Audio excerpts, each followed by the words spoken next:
출산율에까지 영향을 미치는 사교육비 4년 연속 역대 최대 기록을 경신했습니다. 지난해 초중고 사교육비 총액이 29조 2천억 원으로 집계됐는데요. 지난해 삼성전자 영업이익이 32조 원대인데 그에 육박하는 규모입니다. 영유아와 이른바 N수생 사교육비까지 합치면 40조 원을 훌쩍 넘을 것으로 추정이 되는데요. 이승은 기자, 이 통계청이 발표한 지난해 초중고 사교육비 조사 결과 전해주시죠. 네, 지난해 초중고 학생 수는 513만 명으로 한 해 전보다 8만 명, 1.5% 줄었습니다. 하지만 초중고 사교육비 총액은 7.7% 늘면서 4년 연속 역대 최대 기록을 경신했습니다. 통계청은 지난해 초중고 사교육비 총액이 29조 2천억 원으로 한 해 전보다 2조 1천억 원 늘었다고 밝혔습니다. 초중고 사교육비 총액은 지난 2020년 코로나 사태 여파로 19조 4천억 원대로 감소했지만 이후 상승 추세를 이어가고 있습니다. 제도 변화에 따른 불안과 고물가가 사교육 규모를 키운 것으로 보입니다. 수능에서 이른바 킬러 문항을 배제했지만 2028학년도 대입 개편과 의대 증원 등 불확실성 속에서 학생들이 학원으로 향한 것으로 보입니다.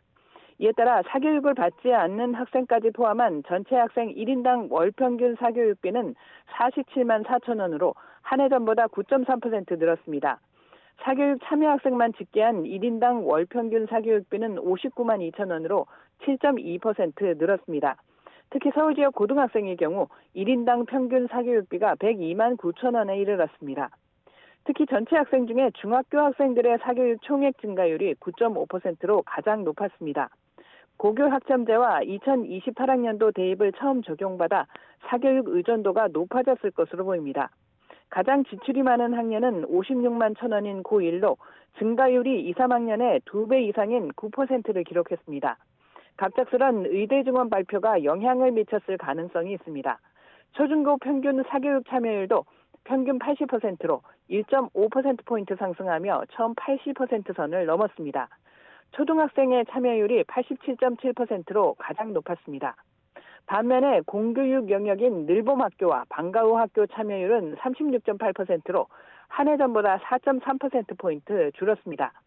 전체 학생의 EBS 교재 구입 비율은 16.4%로 0.3%포인트 증가했지만 고등학생의 경우 1.2%포인트 줄면서 4년 연속 감소했습니다.